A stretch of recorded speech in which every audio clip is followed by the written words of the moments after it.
spending the hour talking about different styles of parenting, and my next guest played the title roles in the edgy hit Netflix show Ginny and Georgia. It's about an unconventional and complex relationship between a mom and daughter. Season 1 burst onto the screens almost 2 years ago, becoming a mega hit within its first month of release, and more than 52 million people around the world streaming the series. Antonia Gentry plays the strong-willed, precocious teen Ginny, and Brianne Howey portrays her scheming young mom, Georgia, as they take on a lot of tough topics in real-life situations. And now Ginny and Georgia is returning for its highly anticipated second season. Here's a sneak peek.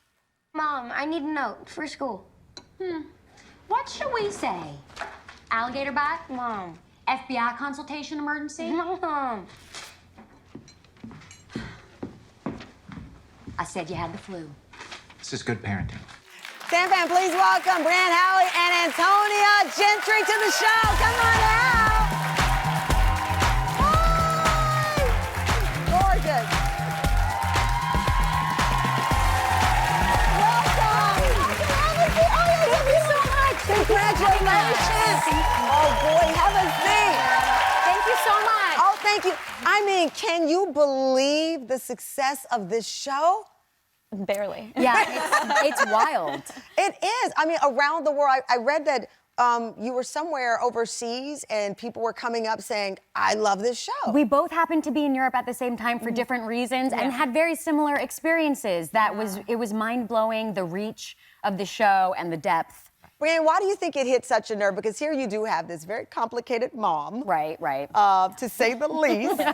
Because someone asked me to describe it and I said, it's like Euphoria meets The Parent Trap meets something. I don't know, because it's fun, it's raucous, but it's also very now in recognizing that parenting is not perfect and parents are not perfect. Right. Yeah. I think it's incredibly personal, and I think oftentimes the more personal we go, the more universal we get. And I think the writing is incredibly personal. All of the actors really personalize these characters for themselves.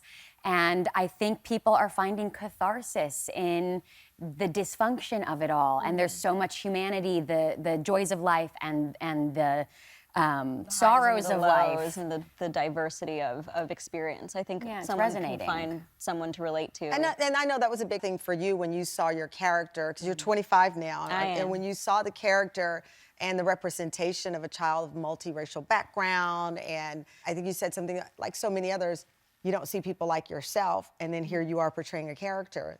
Yeah, I mean, growing up, you didn't really see a lot of interracial couples presented on TV. I have a black mother and a white father, and I never really saw that growing up. And so when I read this, when the script came in for this show for me to audition for, I felt a connection to this character that I hadn't really felt for previous roles, and I thought it's really special. So I was like, if I don't audition for this, I'm going to regret it. Obviously, I don't regret it now. You were meant to be Ginny. There's nobody else. No, that is the thing, and she's such an independent character and a firebrand. And I find your character often, she's parenting her parent. Yes, 100%. She is the adult in the room. Did any of that relate to you?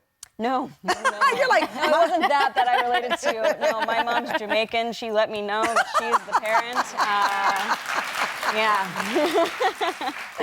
So when you think about your mom's technique versus the character's technique, what do you laugh sometimes thinking, that would have never flown in my house? For sure. Half of the things that Ginny says, I'm like, if I had said this to my own mother, I would be out the door.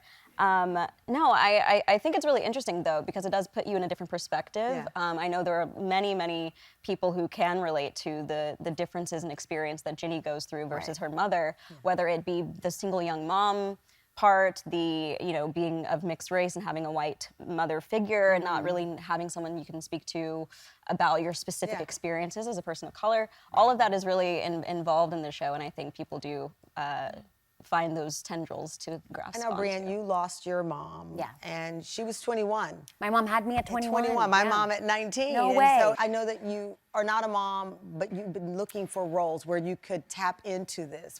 I think women's roles get more interesting as we get older, so I think playing a mom was incredibly exciting for me. And It's sort of been a blessing in disguise because I did grow up with such a young single mom. We were super close. We always called ourselves the Gilmore Girls, actually. We've come very full circle. But it's allowed me to have a relationship with her now that she's gone in a way that I couldn't have anticipated, and to kind of get to celebrate her and honor her in a way that I never could have imagined before. I know she's so proud of you because what you've accomplished Thank is you. amazing. It's just fun to watch. It's thought-provoking. And as I said before, it's one of those shows you don't know what you're getting into, and all of a sudden you can't walk away from it and these characters. So kudos to all of you. Congratulations on the huge success. Huge success. Ginny and Georgia. Listen, season 2 hits Netflix tomorrow, January 5th, and Tam Fam is not to be missed. Congratulations. Thank you.